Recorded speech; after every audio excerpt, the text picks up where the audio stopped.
Welcome to this video on what is OpenDRIVE. My name is Nico, and in this video I will give you a basic idea about OpenDRIVE. When running any traffic simulation, having something to drive on helps a lot. For this, it is necessary to model roads or even whole road networks. These roads or road networks can be quite complex to model, as we can see in this example here, and therefore quite expensive to create, either costing a lot of money or time. Having this road network in an exchangeable format will make the lives of many people a lot easier in the development of future mobility solutions. And let's be honest, they are facing enough challenges already. So ASAM OpenDRIVE provides the exchange format specification to describe static road networks for driving simulations. The primary task of OpenDRIVE is the road description, including objects along the road. OpenDRIVE covers the description on how to model roads, lanes, junctions, signals, and everything else that influence traffic flow. So as we now know what OpenDRIVE is about, let's jump into the basic hierarchy of any OpenDRIVE file.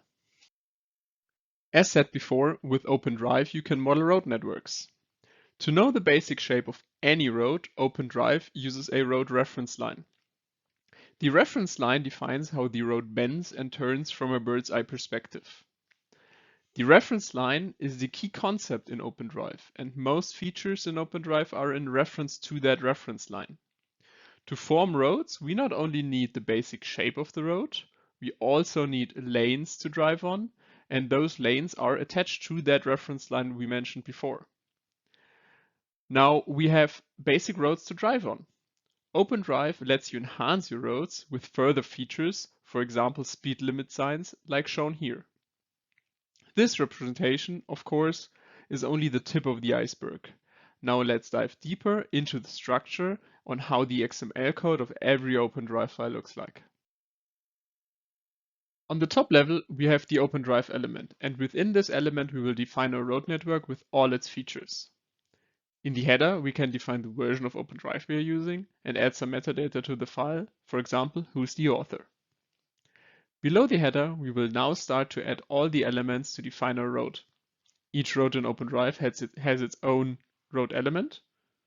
This example right here has one road. A road network with two roads will have two road element entries. Within the road element, the characteristics of each road is defined, including lanes, signals, and objects.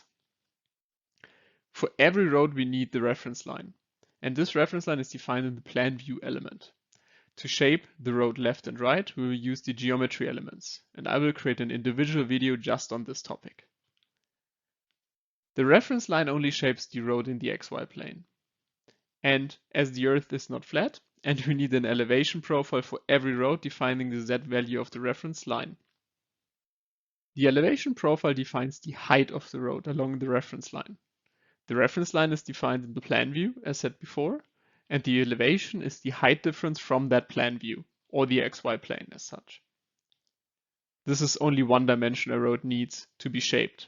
The other dimension is the lateral profile.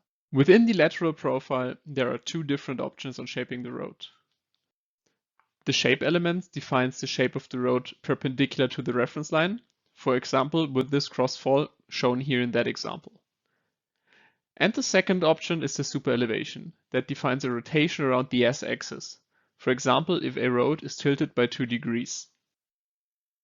Our road has a nice shape now.